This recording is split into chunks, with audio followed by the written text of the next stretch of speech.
नमस्कार. जय महाराष्ट्र. महाराष्ट्र माझा. आज 1 मे. आजचा दिवस म्हणजे प्रत्येक मराठी काळजाचा ठोका आणि कष्टाचा अभिमान. महाराष्ट्र माझा.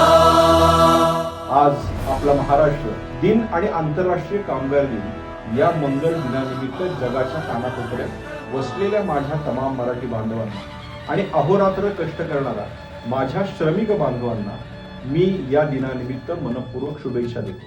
100हून अधिक हुतात्म्यांनी दिलेल्या बलिदानानंतर 1 मे 1960 रोजी संयुक्त महाराष्ट्राची स्थापना झाली.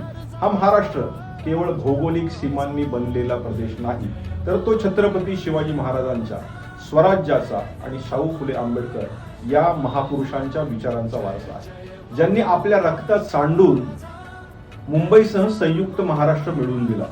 त्या हुतात्म्यांच्या स्मृतीस मी विनम्र अभिवादन करतो. तसेच शिवशाहू फुले आंबेडकरांच्या या पावनभूमीला वंदनही करतो.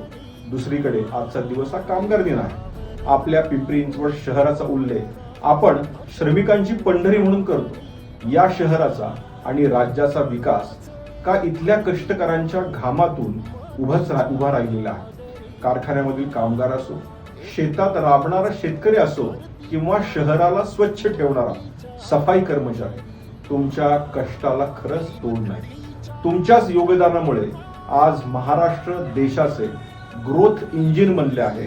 एक लोकप्रतिनिधी म्हणून काम करताना युवकांच्या हाताला काम आणि कामगारांना सन्मान, हेच आमचे ब्रीदवाक्य आहे. राज्याचे लाडके मुख्यमंत्री देवाभाऊ आणि उपमुख्यमंत्री एकनाथजी शिंदे आणि श्रीमती सुनीत्राताई पवार यांच्या नेतृत्वाखाली आपण महाराष्ट्राला अधिक प्रगत आणि समृद्ध बनवण्यासाठी कटिबद्ध आहोत. शहरातील विकास कामे असतील किंवा कामगारांच्या कल्याणाच्या योजना, ज्या शेवटच्या माणसापर्यंत पोहोचवणे हीच आमची जबाबदारी आहे आणि ती आम्ही पूर्ण ताकदीनं पार पाडत आहोत. पुन्हा एकदा सर्वांना महाराष्ट्र दिनाच्या आणि कामगार दिनाच्या हार्दिक हार्दिक शुभेच्छा. जय हिंद, जय महाराष्ट्र, जय शिवराय.